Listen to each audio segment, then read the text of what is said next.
Hello everyone, welcome to I GATE Bhilai. बच्चों, जैसा आपको मालूम है कि आई गेट के प्रिपरेशंस कराता है और पर ईयर एक अच्छा रिजल्ट भी प्रोड्यूस करता है। तो आज हमारा आपसे यहाँ पे जो टॉक है, जो कि बहुत सारे बच्चे यहाँ पर प्रिपरेशंस कर रहे हैं गेट के लिए, 21 के लिए, फिर सेमेस्टर के स्टूडेंट भी एलिजिबल है, कुछ चेंजेस भी सिलेबस में हुआ है। तो इसी बारे में हम लोग डिस्कस करेंगे क्या चेंजेस हुए और कैसे प्लानिंग करनी चाहिए, कैसे गेट की प्रिपरेशंस करनी चाहिए। तो आज हमारे बीच में गुलशन सर हैं। Hello Gulshan sir. Hello sir. Hello everyone. Gulshan sir से भी हम लोग डिस्कस करेंगे कि इनका भी क्या व्यू है और कैसे मतलब हमें अभी जो टाइम हमारे हाथ में है 21 के लिए उसको कैसे यूटिलाइज करना है, किस ऑर्डर में यूटिलाइज करना है, कैसे हमें पढ़ना चाहिए, जिससे कि हमारा जो टाइम है काफ़ी अच्छे से यूटिलाइज हो जाए और हमें एक अच्छा result with in time period में हम क्या कर सकें, प्रोड्यूस कर सकें। तो गुलशन जी, आपसे एक क्वेश्चन है यहाँ पर कि जैसे इस साल बहुत सारे चेंजेस हुए हैं, एक साल एक नया टाइप का क्वेश्चन भी यहाँ पे इंट्रोड्यूस किया गया जैसे आपको मालूम है। तो क्या चेंजेस हुए और क्या आप बोलना चाहते हो उसके लिए कि क्या मतलब क्या चीज़ें, मतलब इससे क्या इफेक्ट पड़ेगा, इस चेंजेस से क्या इफेक्ट पड़ेगा? जो चेंजेस हुए हैं ना गेट एग्जाम्स में, वो फर्स्ट है आपके पास कि एनईटी वाले क्वेश्चंस आएंगे और ये चेंजेस ऑलरेडी पहले गेट एग्जाम्स में हो चुका था। अब जो सबसे जो सडन चेंजेस आए हैं ना, वो है आपके पास MSQ, that means multiple select questions. अब उसमें क्या है, सपोज आप किसी क्वेश्चंस को रीड आउट करते हैं, उसमें 4 ऑप्शन होंगे, तो पॉसिबिलिटी ये है कि एक ऑप्शन भी करेक्ट हो सकता है, 2 भी, 3 भी और 4 भी करेक्ट हो सकता है। तो ऐसे न्यूमेरिकल्स को आईआईटी मुंबई ने इसलिए इंट्रोड्यूस किया हुआ है क्योंकि गेट का जो मार्क्स है ना, जो टॉपर वाले मार्क्स, वो 90 प्लस जा रहे थे। अब किसी कॉम्पिटिटिव एग्जाम्स में अगर 90 प्लस जा रहा है यार, और वो भी हर साल 90 प्लस जा रहा है, तो आप समझ सकते हो ना कि गेट के लेवल पे एक सवाल उठने लग गया था, बिकॉज टॉपर्स लोग इतने सारे मार्क्स अचीव कर रहे थे। मैकेनिकल ब्रांच हमारे पास है, आप जानते हैं उसमें 80 प्लस मार्क्स में भी कुछ नहीं होता था। तो मेरे को लगता है कि आईआईटी मुंबई ने ये वाला चीज इसलिए इंट्रोड्यूस किया हुआ है सो दैट जो मार्क्स है ना, जो टॉपर वाले मार्क्स है, टॉप 100 वाले जो मार्क्स है, वो थोड़े डिक्रीज हो जाए और जो एवरेज स्टूडेंट है ना, वो भी मोटिवेटेड होकर एग्जाम्स में फोकस कर पाए। तो ये मेरे को लगता है ये मेन इंटेंशन है। उसके बाद जो हमारे पास मल्टीपल चॉइस क्वेश्चंस था, वो एज इट इज है, उसमें तो कोई चेंजेस नहीं आए। और 2 चीज को केयर करने वाली बात है, अगर आप एनईटी न्यूमेरिकल को अटेम्प्ट कर रहे हो तो उसमें कोई नेगेटिव मार्किंग नहीं है, अगर आप एमएसक्यू को अटेम्प्ट कर रहे हो तो कोई नेगेटिव मार्किंग नहीं है। अब क्या होगा ना, एक स्टूडेंट जो हिट एंड ट्रायल फॉर्मेट में, या आप एक सिंपल लैंग्वेज में बोल सकते हो, अप्रोक्सीमेट या तुक्का वाला भी आप बोल सकते हो, हिंदी में जो हम तुक्का बोलते हैं ना, जस्ट ट्राई किया और टिक कर दिया, तो अब वो चीजें इजीली क्वेश्चन को हम इजीली वे में सॉल्व नहीं कर पाएंगे। तो ये है ना, अब जाके ये मार्क्स सेपरेट करेगा और कंपटीशन को थोड़ा डिक्रीज करने वाला है। तो जैसा गुलशन ने आपको बताया कि चेंजेस के बारे में बहुत अच्छी बातें उन्होंने बताई यहाँ पर कि आईआईटी का उन्होंने पॉइंट ऑफ व्यू भी रखा कि किस पॉइंट ऑफ व्यू से हो सकता है ये चेंजेस लाने के लिए। एक प्लस पॉइंट भी हमारे पास में यहाँ पर कि जो MSQ क्वेश्चन है, जो बच्चे घबरा रहे हैं इसको लेकर, घबराने की जरूरत नहीं है। यदि मैं अपने कंप्यूटर साइंस की बात करूँ तो इस टाइप के क्वेश्चन पहले भी आते थे कि which of the following statement are true. तो उसमें क्या होता था, मान लीजिए आपने सही 2 करेक्ट है, आपने एक को करेक्ट किया और दूसरा आपने चूज नहीं कर पाया, सही आंसर चूज नहीं कर पाया, तो नेगेटिव मार्किंग भी आपको मिलती थी वहाँ पे।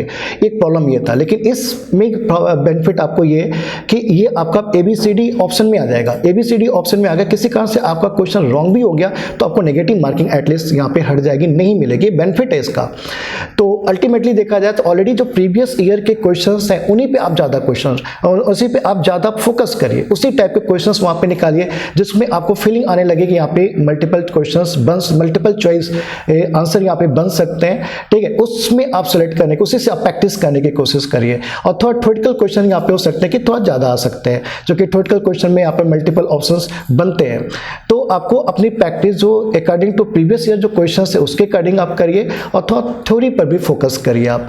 तो डरने की जरूरत नहीं है, जैसे आप नेचुरल वे में प्रिपरेशंस करते आ रहे हैं वैसे ही अपनी प्रिपरेशन को कंटिन्यू रखिए। बिल्कुल डरने की जरूरत नहीं है कि ये चेंजेस आने से हमारे ऊपर बहुत ही ज़्यादा इफेक्ट पड़ेगा। मुझे नहीं लगता है कि आपके ऊपर ज़्यादा इफेक्ट पड़ना चाहिए या पड़ेगा।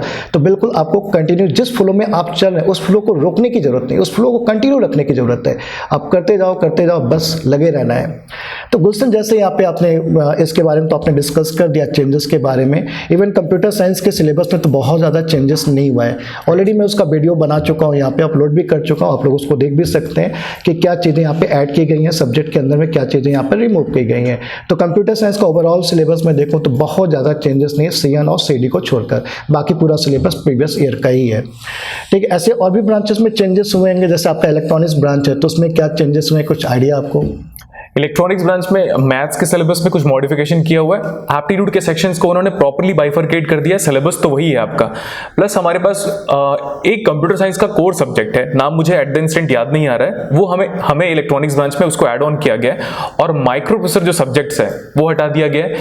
न्यूमेरिकल मेथड्स करके जो टॉपिक हुआ करता था मैथ्स में वो भी हटा दिया गया है। तो हम ऐसा बोल सकते हैं हाँ कि लगभग 90% सिलेबस कॉमन रखा गया है और कुछ सेक्शंस को एलिमिनेट किया गया है। अब हम किसी आईटी पे ये नहीं क्लेम कर सकते कि सिलेबस क्यों चेंज हुआ है, बिकॉज वो अपने आप में ऑटोनॉमस है, वो जो भी करेंगे वो स्टूडेंट के वेलफेयर के लिए करेंगे, हमें उनके अकॉर्डिंग चलना पड़ेगा, राइट। तो नेक्स्ट पॉइंट यहाँ पर गुलशन ये है कि जो टाइम हमारे पास में 4 मंथ 5 मंथ जो भी हमारे हाथ में है उसमें हमें कैसे प्लान करना चाहिए, क्योंकि इस साल एक नई चीज़ जो आई है बच्चों, वो 5th सेमेस्टर के जो स्टूडेंट है 6th सेमेस्टर में आने के बाद वो अपने इस एग्जाम को लिख सकते हैं 21 में। पहले क्या होता था, सिर्फ फाइनल ईयर वाले जो अलाउ होते थे, लेकिन अब आपके जो प्री फाइनल ईयर वाले वो भी अलाउड है।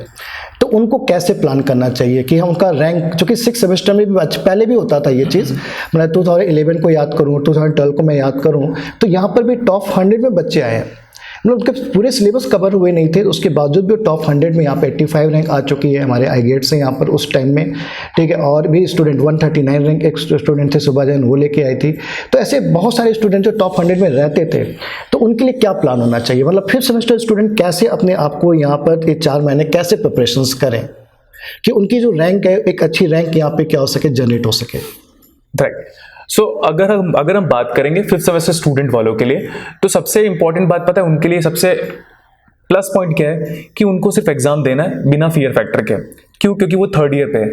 3rd ईयर पे अगर वो इंटेंशन बना लेंगे कि मुझे परफॉर्म करना ही करना है, तो एक प्रेशर जनरेट कर लेगा। अदरवाइज अगर वो नेचुरल वे में एग्जाम देंगे, और नेचुरल वे में एग्जाम देने का मतलब मोस्ट कूल वे में एग्जाम देने का मतलब विदाउट एनी एक्सपेक्टेशन, जस्ट पढ़ो, जाके एग्जाम पे अटेम्प्ट कर लो। मतलब जो भी वर्कआउट करना था आप लोगों ने 5th सेमेस्टर 6th सेमेस्टर में किया और जाके एग्जाम में आपने दे दिया। तो मुझे लगता है 3rd सेमेस्टर का जो 3rd ईयर का जो बच्चा है वो बेस्ट वे में एग्जाम दे सकता है। नेक्स्ट वन, उसको जो प्रिपरेशन स्टार्ट करनी चाहिए वो एज अर्ली एज पॉसिबल। मैं कभी भी ये नहीं बोलता कि प्रिपरेशन इस टाइम पे स्टार्ट करो, मैं बोलता हूं जब आपको लगे तभी प्रिपरेशन स्टार्ट कर लो। और प्रिपरेशन स्टार्ट करने के पहले ना एक चीज आपकी लाइफ में आ जानी चाहिए, रीजन, कि आप प्रिपरेशन क्यों कर रहे हो। अब मैं अगर बोलूंगा कि सर 3rd ईयर वाले स्टूडेंट लोग कितने इफेक्टिवली एग्जाम दे सकते हैं, तो मुझे याद है, क्योंकि मैं तो इलेक्ट्रॉनिक्स वाला हूं, तो मुझे याद है कि हमारा जो गेट का जो पूरा जो डोमिनेंट सिलेबस है ना, वो 3rd, 4th और 5th सेमेस्टर पे है। तो यार तो जो 5th सेमेस्टर वाला बच्चा है अभी 5th एंड 6th सेमेस्टर, तो हम ऐसा एक्सपेक्ट कर सकते हैं ना कि उसका मोस्ट ऑफ द सिलेबस, मतलब लगभग 80% सिलेबस वो कंप्लीट कर चुका होगा 3rd, 4th और 5th सेमेस्टर के बाद। तो वो तो अच्छा दे सकता है। और 4th ईयर वाले स्टूडेंट के साथ मैं उसको नेगेटिव पॉइंट की तरह हाईलाइट नहीं कर रहा हूं। 4th ईयर वाला स्टूडेंट क्या होता है, वो प्लेसमेंट में भी बिजी होता है, नेक्स्ट वो अपने प्रोजेक्ट में भी बिजी होता है, गेट के प्रिपरेशन में भी बिजी होता है, प्लस वो अपने फ्यूचर को लेकर एक सर्टेन सेंस में थोड़ा डरा भी हुआ रहता है। लेकिन 3rd ईयर वाला स्टूडेंट के पास 1 साल पेंडिंग होता है, उसको पता है कि मैं फाइनल ईयर में पहुंचा नहीं हूं, तो प्लेसमेंट का कोई प्रेशर नहीं है उसके पास, नेक्स्ट प्रोजेक्ट का कोई प्रेशर नहीं उसके पास। उसको सिर्फ 3rd, 4th और 5th सेमेस्टर के सब्जेक्ट को गुड वे में प्रिपरेशन करके एग्जाम देना है। और उसको ये भी पता है कि अगर एग्जाम मेरा नहीं भी होता है तो भी मेरे पास नेक्स्ट अटेम्प्ट है, और जो मैंने अब तक जो बेस लेवल पे वर्कआउट किया वो इस साल नहीं तो नेक्स्ट ईयर अटेम्प्ट कर सकता है। क्लियर? तो बहुत अच्छी बात आपने बोला कि जो 5th सेमेस्टर का बच्चा बिना डरे हुए अपनी फुल एनर्जी के साथ प्रिपरेशन करके उसको एग्ज़ाम देना चाहिए। और मैं आपको बताऊं कि बहुत से लोगों को डाउट होता है सर कितने नंबर ऑफ सब्जेक्ट हमें प्रिपेयर करना चाहिए 5th सेमेस्टर में। तो मैं आपको बोलूं कि जितने भी, जैसे कंप्यूटर साइंस की बात करूं मैं, तो 12 सब्जेक्ट के आसपास हैं। तो इसमें से आप 8 to 9 सब्जेक्ट आप अच्छे से करिए, इंक्लूडिंग मैथ्स और एप्टीट्यूड, जो कि वो भी मार्क्स जो कि 30 मार्क्स के आसपास आता है, तो उसको आप बेटेज उसको भी रखिए, आप इसको आप प्रिपेयर करिए, इसमें ही आपकी अच्छी रैंक आ जाएगी। किसी कारण से थोड़ी बहुत प्रिपरेशन रह जाती है तो नेक्स्ट ईयर आपके पास में फिर से हाथ में रहेगा।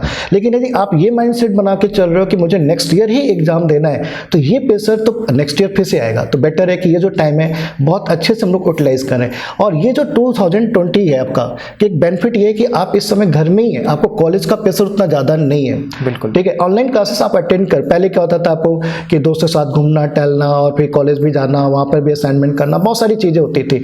अभी आपके पास काफ़ी अच्छा टाइम है, आप घर में है, घर के अंदर में उसको यूटिलाइज करिए तो अच्छा आप परफॉर्म कर सकते हैं।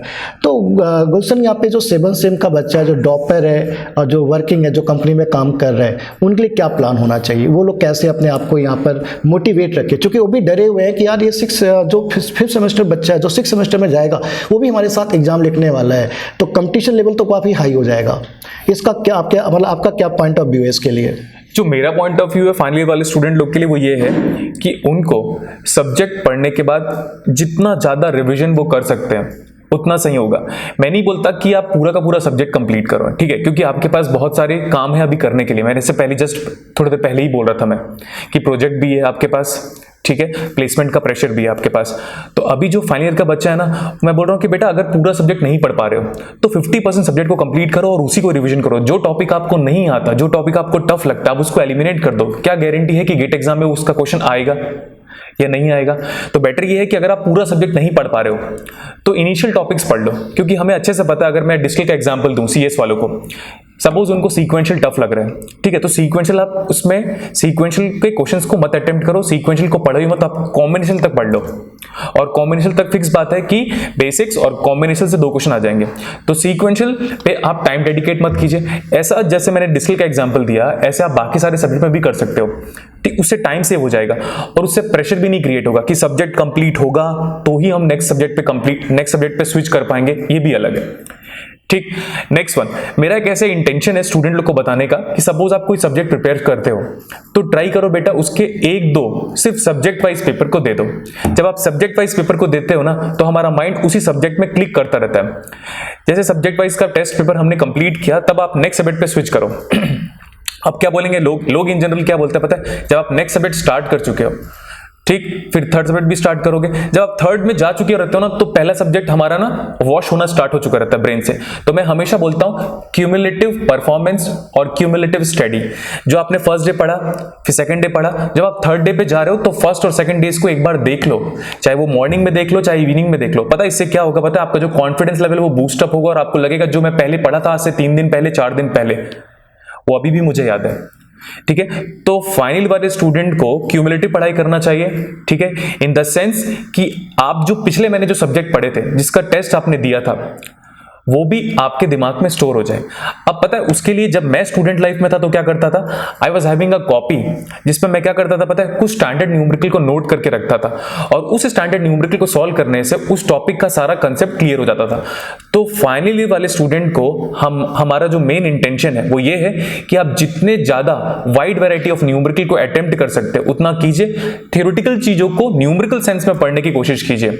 अगर कोई पॉइंट है तो पॉइंट आपको हमेशा कभी याद नहीं रहेगा, कोई सेंटेंस है तो वो कभी याद नहीं रहेगा आपको। अगर आप उसको न्यूमेरिकल ओरिएंटेड पढ़ चुके हो या आपके पास आपके दिमाग में कोई रेफरेंस एग्जांपल है तो आप उसको लॉन्ग टाइम तक रिटेन कर सकते हो। और सीएस वाले जो फाइनल वाले स्टूडेंट है उनको तो एक प्लस पॉइंट ये भी है कि जो भी सब्जेक्ट वो पढ़ते हैं गेट एग्जाम के लिए वो उसको इंटरव्यू के टाइम पे, इट मींस प्लेसमेंट के टाइम पे भी पढ़ते हैं, प्लस एप्टीट्यूड का सेक्शन भी एडवांटेज है उनके पॉइंट ऑफ व्यू से। तो हम 2 एडवांटेज निकाल सकते हैं। जो सब्जेक्ट आप पढ़ रहे हो, जो भी आप प्रोग्रामिंग पढ़ रहे हो, उसको आप गेट एग्जाम में अटेम्प्ट करोगे, अगर आपका इंटेलेक्चुअल लेवल सही होगा तो वो भी क्रैक होगा, प्लस इंटरव्यू में भी आप सामने वाले को इतना परफेक्ट रिप्लाई कर सकते हो कि वो भी आपको सेलेक्ट होने पे मजबूर हो जाए। तो जैसा आपने देखा कि गुलशन सर ने काफ़ी अच्छी बातें बोली और अच्छा प्लान दिया आपको करने के लिए, और उस प्लान को आप लोग फॉलो करिए। और ख़ासकर जो आप टाइम जो वर्किंग है, जो ऑलरेडी कंपनी में काम कर रहे हैं, तो ज़्यादा टाइम जो खर्च कर रहे हैं अननेसेसरी चीज़ों में कि आप मोटिवेशनल वीडियो देख रहे हैं, तो उससे बेटर है कि आप अपना मोटिवेशन थोड़ा अलग बनाइए। जैसा सर ने बताया वैसा बनाइए। आप अपने आप को कहाँ पे देखना चाहते हैं, उस ड्रीम के लिए हमें कैसे मोटिवेट रहना है। सेल्फ मोटिवेशन सबसे इंपॉर्टेंट है। मैं सबको यही बोलता हूँ, जब तक आप सेल्फ मोटिवेटेड नहीं है तब तक आप उतना अच्छा परफॉर्म नहीं कर सकते। तो गुलशन यहाँ पे एक पॉइंट और है बच्चों का कि सर कंपटीशन लेवल इस साल कैसा रहेगा? मेरा जो ओपिनियन है, मैं ऐसा नहीं है कि मेरा ओपिनियन यूनिवर्सल है, ठीक है। हर टीचर का इस पर्टिकुलर टॉपिक पे ओपिनियन अलग अलग हो सकता है। अगर मेरा ओपिनियन बोलेंगे आप तो कॉमन मैन की तरह मैं सोच रहा हूँ तो मैं बोलूँगा कंपटीशन इस साल डिक्रीज होगा, डेफिनेटली डिक्रीज होगा, ठीक है। क्योंकि जितने लोग पढ़ रहे हैं ना लॉकडाउन की वजह से सब के सब ऑनलाइन पढ़ रहे हैं। अब ऑनलाइन पे आप कितना सिंसियर हो सकते हो? ठीक है। क्लासेस में क्या होता है, सपोज क्लास 3 घंटे की है, ठीक, एंड इफेक्टिवली क्लास अगर 2.5 घंटे की हो ही रही है, अगर हम इफेक्टिव बोले जस्ट क्लास को अपार्ट फ्रॉम अदर चीजें, तो आप 2.5 घंटे तक अपना बोर्ड को देखते रहते हो और आपको फियर भी रहता है कि यार अगर मैं इधर उधर किया तो टीचर मुझे पॉइंट आउट करेगा। ये फियर फैक्टर हर स्टूडेंट में रहता है अगर वो क्लासरूम पे बैठा हुआ है तो, ठीक है, तो ना चाहते हुए भी पढ़ता है। नेक्स्ट, अगर एक स्टूडेंट एवरेज है और उसके बगल वाला स्टूडेंट काफी ज्यादा हम बोल सकते हैं शार्प माइंडेड है, तो क्या होगा पता है, जो एवरेज स्टूडेंट है ना वो बगल वाले स्टूडेंट को देख देख के बार बार मोटिवेट होता रहेगा। और ये हमेशा ऐसा होते आया बेटा कि ना जब कोई स्टूडेंट आईआईटी क्रैक करके जाता है ना तो उसका जो एनवायरनमेंट है ना वो आईआईटीएंस का या एनआईटीएंस का या ट्रिपल आईटीएंस का ही होता है। तो ये हमेशा केयर करने वाली बात है कि ऑनलाइन क्लासेस की वजह से जो हमारा कंपटीशन लेवल है वो कम हुआ है, तो गेट में भी जो कंपटीशन लेवल है वो कम होगा। मतलब जो हम ग्राफ बनाते थे, अगर आप मैथमेटिक्स जानते हो तो गॉसियन करके ग्राफ बनाते हैं, तो अब वो ग्राफ ना स्प्रेडेड हो जाएगा, ठीक है, मैं मैथमेटिकल टर्म्स में बात कर रहा हूं। वो गॉसियन जो कर्व हम बनाते हैं ना वो ग्राफ स्प्रेड हो जाएगा, तो अब कंपटीशन लेवल डिक्रीज होगा। हाँ, ये आप बोल सकते हो कि सर क्या हाईएस्ट मार्क्स के बारे में क्लेम कर सकते हो क्या, जो फर्स्ट रैंक वाला बंदा है या 10th रैंक वाला बंदा है या 100th रैंक वाला बंदा है, बेटा उनमें तो बाई बर्थ या आप कह सकते हो इंजीनियरिंग कॉलेज से ही उनका इंटेंशन क्लियर हो चुका था कि भाई हमें करना क्या है। तो जिनको पता है कि करना क्या है ना बेटा, वो किसी भी कंडीशन से डिविएट नहीं होगा, क्योंकि वो बाय डिफॉल्ट मोटिवेटेड है, वो कभी भी डिमोटिवेट नहीं होगा। और एक एवरेज स्टूडेंट को क्या होगा पता है, जब मार्क्स अच्छे आएंगे तो मोटिवेट हो जाएगा, मार्क्स कम आएंगे तो डिमोटिवेट हो जाएगा। जैसे जैसे एनवायरमेंट क्रिएट होता है ना तो एवरेज स्टूडेंट परफॉर्मेंस भी वैसी दे देता है। जैसे सपोज घर का एनवायरमेंट, सपोज हम ऐसा कह सकते हैं कि स्टूडियस नहीं है, तो सडनली क्या हो जाएगा पता है, वो डिमोटिवेट होने लग जाएगा। तो इन दैट केस पता है घर का एनवायरमेंट या आसपास का एनवायरमेंट या उसका जो कलीग वाला एनवायरमेंट है वो बड़ा मैटर कर जाएगा। नेक्स्ट, जैसे कि अभी लॉकडाउन की वजह से आप कॉलेज नहीं जा रहे हो, तो कॉलेज में भी जो फीलिंग आती थी ना कि सारे स्टूडेंट हैं यार, कोई लाइब्रेरी में बैठा हुआ है, कोई कैंटीन में बैठ के क्वेश्चन डिस्कशन कर रहा है, ये जो फीलिंग होती है ये कम हो चुकी है अभी। और अभी आप घर पे ही हो, एक कांस्टेंट एनवायरमेंट मेंटेन है, एनवायरमेंट चेंज भी नहीं हो रहा है, तो जिसकी वजह से कंपटीशन लेवल को डिक्रीज होने के गुड चांसेस है। समझ में, जैसे 10 बच्चे हैं मेरे सामने, 10 बच्चे बैठे हुए हैं, तो मैं उनकी कॉपी देख सकता हूं, वो थोड़ा तो डरेंगे ना, टीचर से हम थोड़ा तो डरते हैं पढ़ाई के पॉइंट ऑफ व्यू से। अगर वही 10 बच्चे घर पे बैठ के अपना मोबाइल ऐप के थ्रू मेरे को देख रहे हैं, कितना डरेंगे बताओ। और एक और चीज है, घर पे बैठ के आप अपने पेरेंट्स के डर की वजह से नहीं पढ़ते, क्योंकि आप इंजीनियरिंग कॉलेज में हो अभी, ठीक। तो अब ना वही स्टूडेंट अच्छा परफॉर्म करेगा जिसको पता है कि अगर मैं नहीं पढ़ूंगा तो मैं कहीं का नहीं रहूंगा, जितने अंदर इस सेंटेंस को अपने अंदर पेनिट्रेट करवाएगा, इनकलकेट करवाएगा कि यार अगर मैं नहीं पढ़ा तो मेरा कुछ नहीं होने वाला, ठीक, वही स्टूडेंट गेट एग्जाम पे ज्यादा अच्छे से परफॉर्म करेगा। मेरा खुद का प्लेसमेंट नहीं हुआ था टीसीएस में, तो मेरे पास प्रेशर था कि अब तो ये तो नहीं हुआ, तो अब गेट एग्जाम के सिवा मेरे पास कोई ऑप्शन नहीं है, क्लियर। और मैंने गेट एग्जाम क्रैक किया and I went to IIT Kanpur, सारी चीजें खत्म हो गई। मतलब जितने भी आपने नेगेटिव चीजें की थी, प्लेसमेंट आपका नहीं हुआ था, प्रोजेक्ट आपने सिंसियरली नहीं किया था, वो सब चीजें अब लोग इग्नोर करेंगे, बिकॉज अब एक ही चीज देखेंगे, आईआईटी कानपुर, बात खत्म। ठीक, तो बच्चों जैसा आप देख रहे हैं कि गुलशन सर ने बोला तो सही बात इन्होंने बोला। बच्चा देखिए दो ही तरीके से सीख सकता है, या तो डर या तो सेल्फ। या तो वो बच्चा अच्छा कर पाता है जो अपने मन में ठान लेता है मुझे करना ही है, मेरे पास और कोई ऑप्शन नहीं है। या तो कुछ होता है कि चलो टीचर का डर है, पेरेंट का डर है, इसलिए भी हमें करना है। दो तरीके से आप लोगों को सिखा सकते हैं। आप मिलिट्री में देखिए, आप मिलिट्री में कैसे होता है, कैसे ट्रेनिंग दी जाती है, कितनी टफ ट्रेनिंग दी जाती है। तो मतलब मेरा बोलने का मतलब यहाँ पर, सर का भी बोलने का मतलब यहाँ पर यही है कि एक ही पॉइंट है कि भाई यहाँ पे दो तरीके से ही आदमी सीख सकता है, या तो खुद से सेल्फ से सीख सकता है, या तो फिर उसको डरा के धमका के सिखाया जाए तो वो सीख सकता है। तो ये आपको डिसाइड करना है। तो ये जो डर वाली बात है, सर ने बताई दिया कि अभी डर थोड़ा सा खत्म हो गया है कि ना टीचर से मुलाकात हो पा रही है, ना आप अपने दोस्तों से मुलाकात कर पा रहे हैं, वो इन्वायरमेंट नहीं देख पा रहे हैं। देखो, क्या आपको लगता है कि ऑफलाइन, जैसे स्कूल, हम लोग स्कूल में बच्चों को भेजते हैं, एग्जाम्पल आपको देता हूँ, स्कूल में हम छोटे बच्चों को क्यों भेजते हैं? मतलब 2.5 साल का बच्चा है, 3 साल का बच्चा है, स्कूल में हम लोग उसको डाल देते हैं कि चलो तुम स्कूल जाओ। क्यों? क्योंकि वहाँ पर जाने के बाद उसको जो बैठने का तरीका सिखाया जाता है, बोलने का तरीका सिखाया जाता है, खाने का तरीका सिखाया जाता है, क्या वो ऑनलाइन में पॉसिबल है क्या? ऐसा नहीं कि ऑनलाइन में सारी चीज़ें मतलब अच्छी है, उसका भी कुछ नेगेटिव पार्ट है भाई। ठीक, ऑफलाइन के भी कुछ नेगेटिव पार्ट होगा, लेकिन उसके भी कुछ बेनिफिट्स हैं। ऐसे नहीं कि ऑफलाइन के सारे नेगेटिव पॉइंट्स हैं, कुछ नेगेटिव भी होंगे तो कुछ पॉजिटिव होगा। सिमिलरली ऑनलाइन का कुछ नेगेटिव भी होगा, कुछ पॉजिटिव भी होगा। पॉजिटिव ये चलिए यहाँ पे टाइम बच रहा है, घर में आप घर का खाना खा रहे हैं, आप आना जाना नहीं कर रहे हैं, ये टाइम आपका सेव हो रहा है। लेकिन ऑफलाइन की भी कुछ पॉजिटिव बातें हैं कि जो पेरेंट स्कूल में भेजते हैं सिर्फ नॉलेज के लिए नहीं भेजते हैं, उसके इन्वायरमेंट से बच्चा सीखता है। जो आसपास देखता है कि 10 लोग पढ़ रहे हैं यार, 10-10 घंटे पढ़ रहे हैं, 8-8 घंटे पढ़ रहे हैं हमारे दोस्त लोग, ठीक है, तो उसको देख देख के भी लोग मोटिवेट होता है कि मुझे भी पढ़ना है। तो रेशियो क्या होता है, इंक्रीज होता है। इस टर्म से सर ने यहाँ पे अपना एनालिसिस उन्होंने बताया कि कंपटीशन लेवल कम हो सकता है, क्योंकि लोग आपस में बातचीत नहीं कर पा रहे हैं, आइसोलेट हो रहे हैं थोड़ा सा, और इसलिए ये क्या हो रहा है यहाँ पर कि लोगों को लग रहा है कि उतनी अच्छी प्रिपरेशन नहीं कर पा रहे हैं। तो बिल्कुल डरिए मत, अपना प्लान बनाइए, अपने हिसाब से प्लान बनाइए और सेल्फ मोटिवेट रहिए तो ज़्यादा बेटर रहेगा। और अपना प्लान इस तरह से बनाइए कि आपका प्लान बिल्कुल परफेक्ट होना चाहिए, ठीक है। परफेक्ट प्लान कैसे बनाना है अभी हम सर से डिस्कस करेंगे इसमें।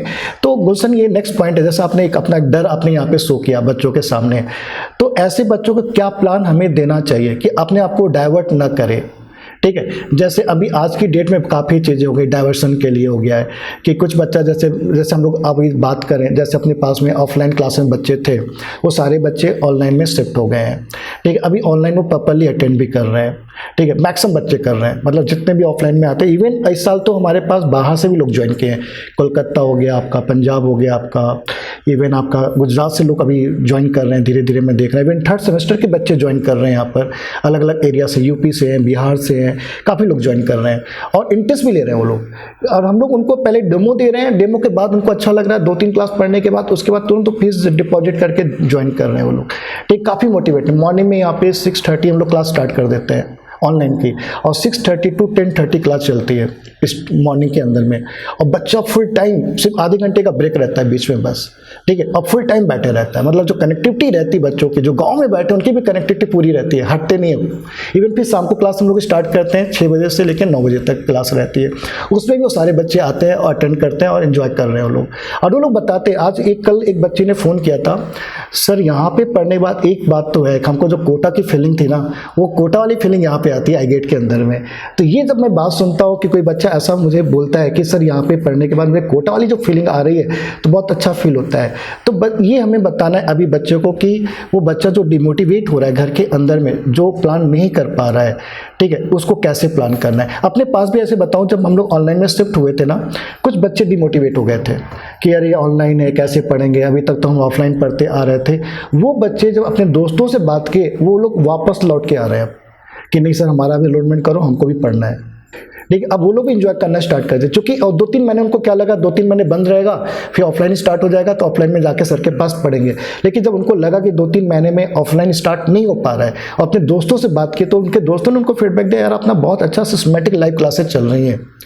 और लाइव क्लासेस का बेनिफिट ये है, जैसे आप 3-4 घंटे एक साथ बैठ जाते हो, रिकॉर्डेड वीडियो में आप नहीं बैठ पाओगे। रिकॉर्डेड वीडियो में आप 2 घंटे का वीडियो देखने के लिए आपको 4 से 5 घंटे देने पड़ेंगे, क्योंकि आप पॉज कर दोगे, आप घूमने चले जाओगे, चाय पीने चले जाओगे, नहाने चले जाओगे, कोई दोस्त का बात करने लगे किसी से व्हाट्सएप पे, तो बातें करते रह गए आप।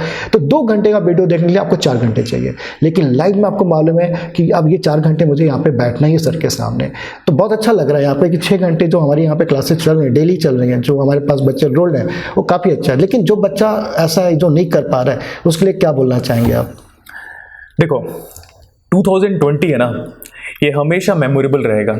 2020 में 2 लोग जनरेट होंगे, वैसे भी हर साल 2 लोग ही जनरेट होते हैं, एक तो सक्सेसफुल और एक फेलियर वाला अपनी पूरी लाइफ टाइम पे 2020 को ब्लेम ही करता रहेगा कि लॉकडाउन हो गया था, मैं चीज़ों को मैनेज नहीं कर पाया, मैं नेसेसरी मैनेज नहीं कर पाया, चाहे वो बिजनेस पॉइंट ऑफ व्यू हो, चाहे वो स्टडी पॉइंट ऑफ व्यू हो, ठीक है। अदर सेंस में आप बातों को मत लीजिएगा, सिर्फ पॉजिटिव सेंस में लीजिएगा, तो हमेशा वो 2020 को ब्लेम ही करता रह जाएगा। और जो लोग अपने आप को टाइम दिए हुए, अपने फ्यूचर को टाइम दिए हुए, मतलब फ्यूचर को प्रेजेंट में जो टाइम दे रहे हैं, फ्यूचर को बनाने के लिए जो प्रेजेंट में टाइम दे रहे हैं, वो हमेशा 2020 को अप्रिशिएट करते जाएंगे। 2020 में बहुत लोगों ने फ्रूटफुल काम किया हुआ है, जिन्होंने अपने आप को वर्कआउट किया हुआ है। अब नेक्स्ट जो स्टूडेंट पहले इनिशियली इस लेवल इस सेंस में डिमोटिवेट हो रहे थे कि सर क्लासरूम पे जो फीलिंग थी वो ऑनलाइन पे नहीं है, मैंने एक्सेप्ट कर लिया, लेकिन आप कर भी क्या सकते थे, गवर्नमेंट ने लॉकडाउन इशू कर दिया था और हम मजबूर थे घर पे रहने के लिए। अब घर पे रहोगे और टाइम को यूटिलाइज नहीं करोगे तो कल को क्या अपने आप को रिप्लाई करोगे आप? 2021 जब चीजें नॉर्मलाइज हो जाएंगी, 2022, 23 कभी ना कभी तो चीजें नॉर्मलाइज होंगी, तब आप अपने आप को क्या बोल के रिप्लाई करोगे कि पूरा का पूरा जो 6 महीने था उसमें मैंने कोई फ्रूटफुल नहीं काम किया। देखिए, मैं मानता हूं कि जब हम गेट की प्रिपरेशन कर रहे हैं तो हमारा एक ही इंटेंशन रहता है कि गेट एग्जाम क्रैक हो जाए, लेकिन क्या आप एक और चीज नहीं सोच सकते कि जब हम गेट की प्रिपरेशन कर रहे हैं तो हम जो इंजीनियरिंग लेवल पे जो सब्जेक्ट को जिस लेवल पे पढ़े थे, क्या हम उसे एडवांस लेवल पे जा चुके हैं? क्या हम लर्निंग को नहीं इंक्लूड कर सकते? चलिए, मैं मान लिया कि गेट में फेलियर बहुत ज्यादा है, लेकिन जितने फेलियर होते हैं कि उनमें भी से बहुत सारे स्टूडेंट ऐसे होते हैं जो किसी और में कन्वर्ट कर ले जाते हैं। किसी का गेट में नहीं होता तो CIL में हो जाता है, किसी का गेट में नहीं होता तो सॉफ्टवेयर कोडिंग के थ्रू CDAC में ज्वाइन कर लेता है, किसी का गेट में नहीं होता तो वो IIIT का एग्जाम देके चला जाता है, किसी का गेट में नहीं होता तो वो फिर नीचे वाली रैंकिंग से हम NIT भी अचीव कर लेते हैं। तो फेलियर से मत घबराइए बेटा। क्या बोल रहा हूं पता है, अगर आप फेल भी हो जाते हो गेट एग्जाम पे तो जो आपने वर्कआउट किया हुआ है बेस लेवल पे, जो आपने नॉलेज गेन किया हुआ है, क्या वो जाया हो जाएगा? बिल्कुल भी नहीं होगा। जो नॉलेज आपने गेन किया था क्लास 10th, 11th, 12th और इंजीनियरिंग में और उसके बाद गेट एग्जाम की प्रिपरेशन के टाइम पे, वो कभी भी अनवांटेड नहीं जाएगा अगर आपने ऑनेस्टी से हार्डवर्क की है तो। ठीक है, मेरा एक स्टेटमेंट है पता है जिससे मैं हमेशा मोटिवेटेड रहता हूं, वो स्टेटमेंट आप भी सुन लो। आप पहले अपना काम ईमानदारी से कंप्लीट कर लो, ऑनेस्टी से जितना एफर्ट देना है ना, पीक लेवल पे एफर्ट दे दो। ठीक, उसके बाद अगर आपके अकॉर्डिंग हुआ तो गुड, तो कोई प्रॉब्लम नहीं है, और अगर आपके अकॉर्डिंग नहीं हुआ तो ऊपर वाले के अकॉर्डिंग हुआ। If you are having trust on God तो परफेक्ट। अगर मेरे हिसाब से हो गया तो आई एम हैप्पी, और अगर मेरे हिसाब से नहीं हुआ तो मैं हमेशा अपने आप को ये बोलता हूं कि ये ऊपर वाले के हिसाब से हुआ है। परफेक्ट, ये सेंटेंस आपको हमेशा मोटिवेट करेगा। और याद रखना, टाइम सेम नहीं होता हमेशा, टाइम हमेशा चेंज होता रहता है। टाइम पे आपका कंट्रोल नहीं है, लेकिन आपके एफर्ट में आपका कंट्रोल है। समझ में आ रहा है? अगेन रिपीट कर रहा हूं मैं फिर से, टाइम पे आपका कोई कंट्रोल नहीं होता, एफर्ट में आपका कंट्रोल है। तो एफर्ट ही दो ना, और अगर एफर्ट अच्छा होगा तो टाइम को आप मॉडल कर सकते हो अपने हिसाब से। ठीक, तो आप देख सकते हैं यहाँ पर कि देखिए, सक्सेस होना है तो दो चीज़ें तो बहुत ही इंपॉर्टेंट है, डिसिप्लिन और कंसिस्टेंसी। आप डिसिप्लिन में है और कंसिस्टेंसी में है तो 101% अच्छा परफॉर्म कर लेंगे लाइफ में। तो डिसिप्लिन में तो रहना पड़ेगा, जब आप डिसिप्लिन में नहीं है तो आप अच्छा परफॉर्म नहीं कर पाएंगे। और ये अपने लिए डिसिप्लिन आपको करना है कि ये चीज़ हमें करनी है और ये चीज़ हमें नहीं करनी, तो इसी से आपका एक प्रॉपर प्लान क्रिएट होगा। अदरवाइज आपका प्रॉपर प्लान क्रिएट नहीं हो पाएगा। यदि आप आधी चीज़ें, अधूरी चीज़ें पढ़ रहे हैं और उससे आप सोच रहे हैं कि मैं गेट निकाल लूँगा, शायद बहुत मुश्किल है। क्योंकि गेट निकालने सिस्टमेटिक प्रिपरेशन करना बहुत ज़रूरी है। सिस्टमेटिक प्लान आपके पास होना चाहिए, हर सब्जेक्ट का प्लान होना चाहिए, हर सब्जेक्ट का टॉपिक आपके हाथ में होना चाहिए। कि ऐसा नहीं कि आप आधे घंटे यूट्यूब से पढ़ लिए, आधे घंटे वहाँ जाके पढ़ लिए, घंटे वहाँ जाके पढ़ लिए, उससे आप सोच रहे हैं कि आपका गेट निकलेगा। मुझे लगता है कि इम्पॉसिबल है। आपका क्या पॉइंट ऑफ व्यू है इसके बारे में कि आज कि अभी इस समय में, जैसे हम लोग पुराना याद करें 2009 में, 2010 में, 11-12 में, उस समय इतना ज़्यादा मतलब मटेरियल नहीं थे बच्चों के पास में, उसके बाद भी बच्चे अच्छा परफॉर्म करते थे। लेकिन अभी मैं देख रहा हूँ यहाँ पर कि इधर 3-4 सालों में यूट्यूब का ज़माना बहुत तेज़ी से बढ़ा है और काफ़ी लोगों ने अपना कंटेंट देना भी स्टार्ट किया है और हम लोग भी अपना कंटेंट यहाँ पे प्रोवाइड कर रहे हैं, आगे भी और अच्छा प्रोवाइड करेंगे। और उसके बारे में मैं भी नेक्स्ट पॉइंट में डिस्कस कर रहा हूँ कि हम लोग अभी यूट्यूब में क्या देने वाले हैं। तो आप क्या बोलना चाहते हैं यूट्यूब को लेकर कि कुछ बच्चे ऐसा बोलते हैं कि सर, जैसे हमारे भी 1-2 स्टूडेंट रहते हैं, कभी कभी उनसे बात करता हूँ कि वो क्लासेस अटेंड नहीं करते हो, बोलते हैं यूट्यूब से पढ़ रहे हैं। तो हम लोग उनको पहले ही बोल देते बेटा तेरा रिजल्ट नहीं आएगा, तू देख ले क्या करना है सीधा। क्योंकि इसलिए क्योंकि यूट्यूब में क्या होता है कि आपकी जो कंसिस्टेंसी, आधी चीज़ें मिलेंगी, आधी चीज़ें नहीं मिलेंगी। क्योंकि मैं अपने टॉपर से बात कर चुका हूँ, हमारे जो टॉपर IIT बॉम्बे गए हैं, जो चेन्नई गए हैं, जो NIT टॉप NIT, उनसे भी मैंने बात किया कि यार तुम लोग के टाइम में अभी जो इन लेटेस्ट 1 या 2 सालों में पास आउट, उनसे मैंने बात किया कि तुम लोग ने यूट्यूब में कितना पढ़ा है। तो लोग यही बोले सर यूट्यूब में तो आप जो वीडियो डालते थे एकदम जरूरी रहता तो वही देखते थे, अदरवाइज वो भी नहीं देखते थे। क्योंकि इतना टाइम ही हमारे पास नहीं बचता था कि मैं हर चैनल पे जाके सबका कंटेंट देखूं। क्योंकि ऑलरेडी हमारे पास एक प्रॉपर कंटेंट था, एक हमारा प्रॉपर नोट्स बन चुका था और उसी से हमारे गेट के क्वेश्चन बनने स्टार्ट हो गए। तो हम लोग टोटली बिजी रहते थे प्रीवियस ईयर के क्वेश्चन बनाने के लिए, एनालिसिस करने के लिए, फिर टेस्ट देते थे और टेस्ट देने के बाद फिर 2 घंटे बिजी हो जाते थे एनालिसिस करने के लिए। टाइम ही नहीं बचता था दिन भर में कि मैं अलग अलग चैनल पे जाके सभी का वीडियो बार बार देखते रहूं, इतना टाइम ही नहीं रहता। हाँ, कभी डाउट हो जाता था, कोई भी टॉपिक पे डाउट हो जाता था कि मुझे जो उसका वर्ड क्लियर नहीं है, तो मैं उसको गूगल करते थे, और गूगल में जैसे डालते थे उसकी जो 5-6 लिंक आती थी स्टार्टिंग में ही आ जाती थी, उसको देख लेते थे क्या बोलना चाह रहा है। उससे मेरा जो डाउट होता था क्लियर हो जाता था। फिर भी डाउट होता था तो दोस्तों से डिस्कस करते थे, फिर भी डाउट होता तो आपके पास आके डिस्कस कर लेते थे। इस तरह से आपको भी प्लान करना पड़ेगा कि आप सिर्फ इन सब चीज़ों पे जा रहे हैं तो हमको लगता है एक जाल है, जाल में फंसते जा रहे हैं आप, और जाल में एक बार फंस गए तो फिर शायद मुझे तो लगता है कि इम्पॉसिबल है चीज़ें हो पाना। आप क्या बोलना चाहते हैं इसके ऊपर? देखो, हमें पता है कि YouTube सबके लिए फ्री है, नो चार्ज। तो क्या होगा ना, मैं हूं या कोई भी हो, अगर वो मैं एक्सपीरियंसड हूं और कोई सपोज इनएक्सपीरियंसड है, तो उसने क्या किया, एक नोट्स बनाया, ठीक है, 4 घंटे का लेक्चर रिकॉर्ड किया और यूट्यूब में डाल दिया। वो इनएक्सपीरियंस बंदा है, लेकिन जो यूट्यूब देख रहा है ना, उसको कभी नहीं पता चलेगा कि सामने जो बंदा है जो डिलीवर कर रहा है उसको कितना एक्सपीरियंसड है। अगर वो हाईलाइट कर दिया चीज़ों को तो बात अलग है, नहीं तो आपको कैसे पता चलेगा कि सामने वाला एक्सपीरियंसड है। Clear? First thing. So point ये है कि स्टूडेंट के पास इतने सारे कंटेंट है, यूट्यूब हो चाहे वो इंटरनेट हो, ठीक है, इतने सारे कंटेंट है कि वो इतना डिविएट हो जाता है। हमारे टाइम की अगर हम बात करें ना, तो हमारे पास क्या होता था पता है, सिर्फ बुक्स हुआ करता था, या तो 10 to 5 ईयर्स का प्रीवियस सॉल्व पेपर हुआ करता था। जितने सारे मेरे स्टूडेंट लोग, जितने सारे मेरे फ्रेंड्स लोग, स्टूडेंट लोग तो अब के ही हैं, जितने सारे मेरे फ्रेंड्स लोगों ने वो जस्ट 5 ईयर्स का पेपर्स किया था ना, उन लोग के पास सिर्फ डिग्री है। ठीक है, आपको पता है बेटा, आप किसी से भी पूछ लो, आप अपने पेरेंट्स से कंसल्ट करो, और आप अपने बहुत सीनियर टीचर्स, दैट मीन्स जब आप स्कूल लाइफ में तो उनसे कंसल्ट करो कि सर कौन सा चीज़ बेनिफिट है, तो सबसे पहले क्या बोलेंगे पता है उन लोग कि बेटा बुक्स पढ़ो। बुक्स में जितना इंफॉर्मेशन है ना, उतना किसी फैकल्टी के पास नहीं है। फैकल्टी के पास एक्सपीरियंस्ड है, लेकिन जो नॉलेज है, जो वाइड वैरायटी ऑफ नॉलेज है, वो बुक्स पे है। नेक्स्ट, फिर सर अगर हम बुक्स पढ़ते पढ़ते कुछ लैंग्वेज का इशू आ गया और हमें प्रॉब्लम हो रहा है, in that case you can take the help of YouTube channel. समझ में आया? एनपीटीएल के लेक्चर्स भी है, आप देखोगे ना तो भी एनपीटीएल के लेक्चर्स को स्टूडेंट फॉलो नहीं कर पाते, क्योंकि इसको स्टूडेंट के पास फॉलो करने का सबसे नेगेटिव पॉइंट ये है कि वो बैठ नहीं सकता। उसको पता है कि अगर चाय बना दी मम्मी एग्जाम्पल के लिए, तो वो चाय पिएगा फिर पढ़ेगा, अगर गेस्ट आ गए तो गेस्ट से पहले इंटरेक्ट करेगा फिर पढ़ेगा। तो कितने सारे डिस्ट्रैक्शन है। सबसे बेस्ट पार्ट ये है कि आप बुक पढ़िए, बुक में जितना कंटेंट दिया है ना उतना यूट्यूब में नहीं है। ठीक, यूट्यूब में आप इन जनरल अगर आप बात करोगे तो सारा का सारा कंटेंट भी कवर अप नहीं किया गया।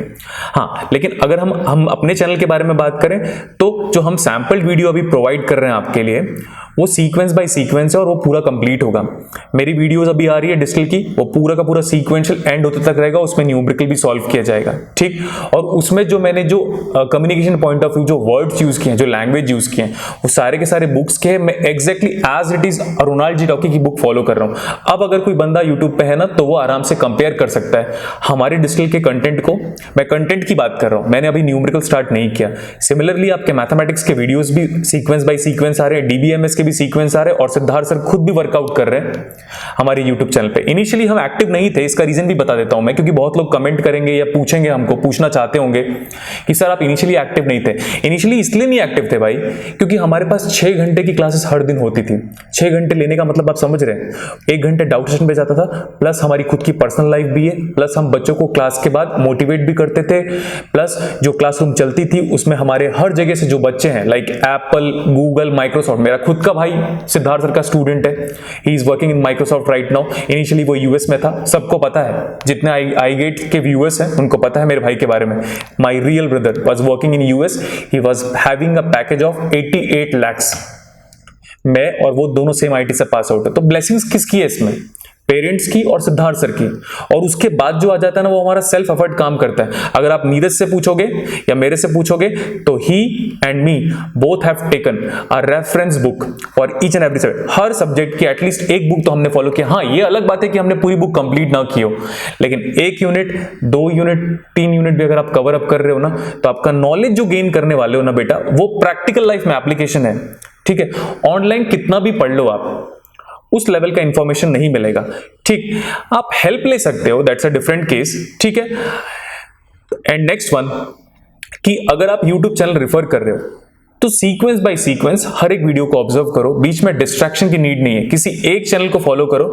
नेक्स्ट वन, अगर आप कंप्यूटर साइंस में हो तो ऑब्वियसली मैं iGate को प्रेफर करूंगा, क्योंकि हम उन्हीं से जुड़े हुए हैं, उन्हीं के लिए वर्कआउट करते हैं, उन्हीं के लिए एफिशिएंट वे में डील करते हैं, दिन रात उसी के लिए लगे हुए हैं। क्लियर? हाँ, तो अगर आप देखोगे ना हमारे लेक्चर्स को, तो जो कंटेंट हम डिलीवर कर रहे हैं ना, वो डायरेक्टली बुक से उठाई गई है, कहीं से कॉपी नहीं किया गया बेटा। ठीक। तो स्टूडेंट को अगर मोटिवेट होना है तो मैं बोलूंगा कि एक हमारा चैनल रेफर कीजिए, ये आपको जो बेस्ट लगता है। ऐसा नहीं मैं इंसिस्ट नहीं कर रहा हूं कि आप यहीं पे देखो, बट आप कंटेंट मैच कर लो एक बार। कंटेंट इंडिया में कोई भी दे रहा हो, सिद्धार्थ सर, मैं और मैथ्स वाले सर दे रहे होंगे, उसको कंपेयर कर लो। पता है उससे जो आपका इनोवेटिव थॉट है ना, स्किल, वो इंप्रूव होने वाला है।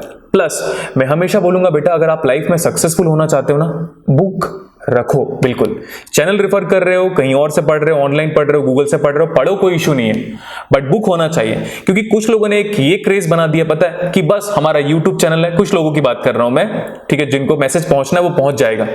यूट्यूब में उतना ये बोलते हैं कि हम जो कंटेंट डिलीवर कर रहे हैं वो बेस्ट है। बेस्ट क्या, डेप्थ, आज तक किसी बंदे ने डेप्थ तो रीच ही नहीं किया, ठीक है। उनको पता ही नहीं कि बुक्स में कंटेंट क्या लिखा हुआ है। एक बार जब बुक रेफर करोगे ना बेटा, तो आइडिया हो जाएगा।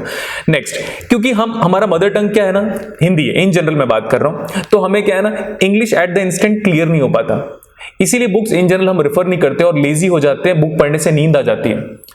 लेकिन उस बंदे को पूछिए जो बुक्स रेगुलरली पढ़ रहा है, उसका नॉलेज किस लेवल पे अपडेट हो चुका है। मैं माधव पुरोहित का एग्जांपल देता हूं आपको, क्योंकि वो मेरे भाई का बैचमेट है।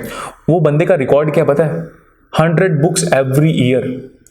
वो डिप्लोमा कोर्स किया था, फिर इंजीनियरिंग किया था, फिर आईआईटी कानपुर में भाई के साथ एमटेक किया। गूगल में 72 लाख का पैकेज है और अभी भी वो सेटिस्फाइड नहीं है अपनी परफॉर्मेंस से। 72 लाख सीएस वालों के लिए यही तो सबसे पॉजिटिव पॉइंट है यार।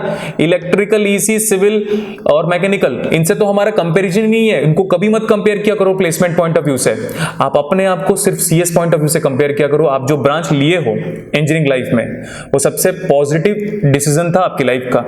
आपको जो पैकेज मिलेगा ना आईआईटी, ट्रिपल आईटी, एनआईटी में, वो किसी भी ब्रांचेस को नहीं मिलने वाला। तो वो आपके लिए एक मोटिवेशन का पार्ट है। बुक रिफर करोगे तो नॉलेज गेन करोगे, ठीक, नॉलेज गेन करोगे तो लाइफ में इंप्लीमेंट कर पाओगे उसको, जहां पे भी प्रैक्टिकल लाइफ पे आप जहां पे जॉब करने वाले हो।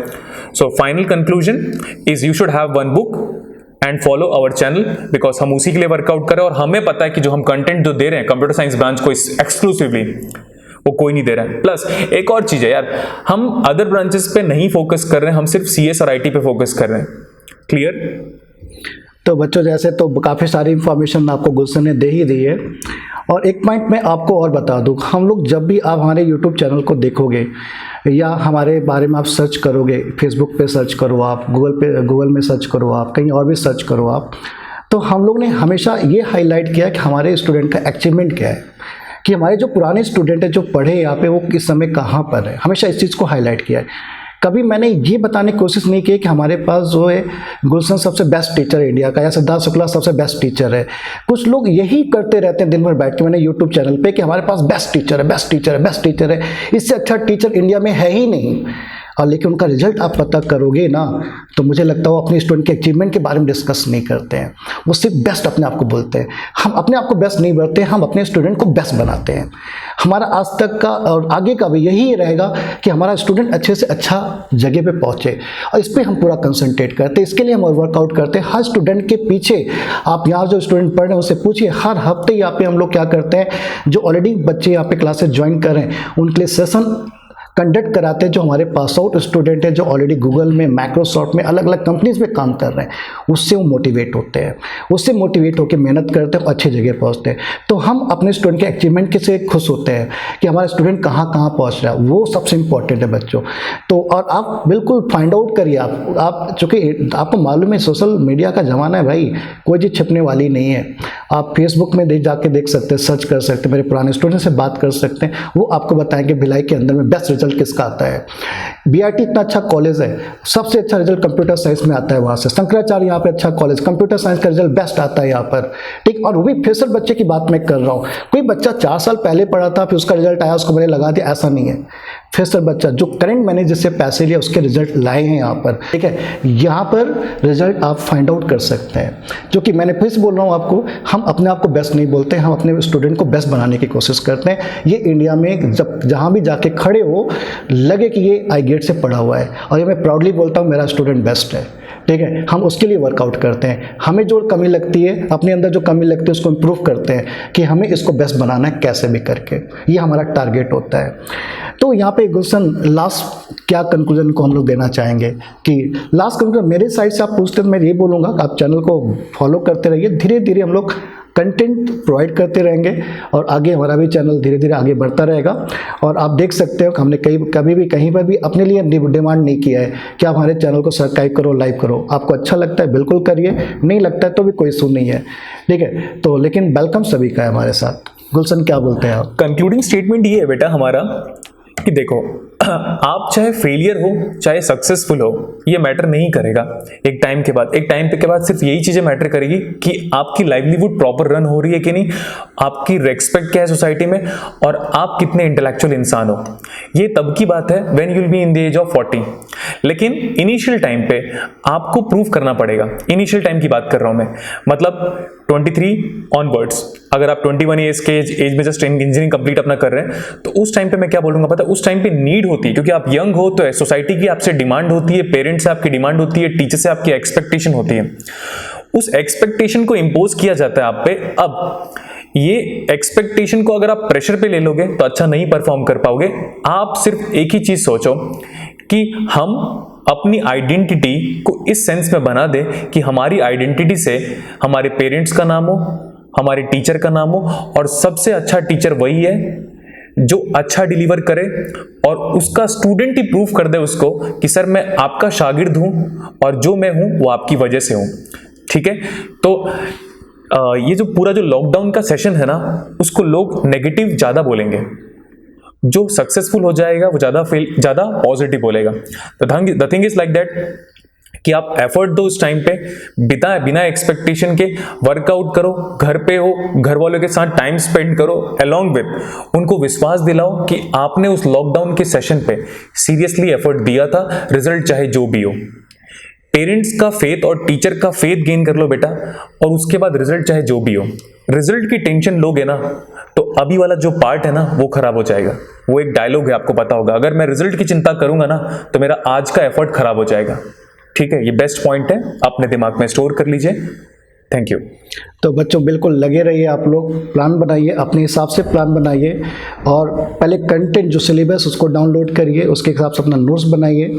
ठीक है, नोट्स बनाने के बाद प्रीवियस के क्वेश्चन सॉल्व करिए, कंटिन्यूअस 2 से 3 बार रिपीट करने की कोशिश करिए। जब तक आप प्रीवियस के क्वेश्चन 3 से 4 बार रिपीट नहीं करेंगे तब तक उतना आपको विजुलाइज नहीं होगा। और टेस्ट प्रॉपर्ली दीजिए, किसी भी 2 कोचिंग का टेस्ट आप ज्वाइन कर लीजिए और टेस्ट दीजिए। जितना ज़्यादा टेस्ट देंगे उतना आपको 101% बेनिफिट होगा। और लगे रहना पड़ेगा और कंटिन्यूअस लगे रहना पड़ेगा। लोगों के बहकावे मत आइए, बस मैं यही बोलूँगा आपको, और लगे रहना है कंटिन्यूअस। All the best.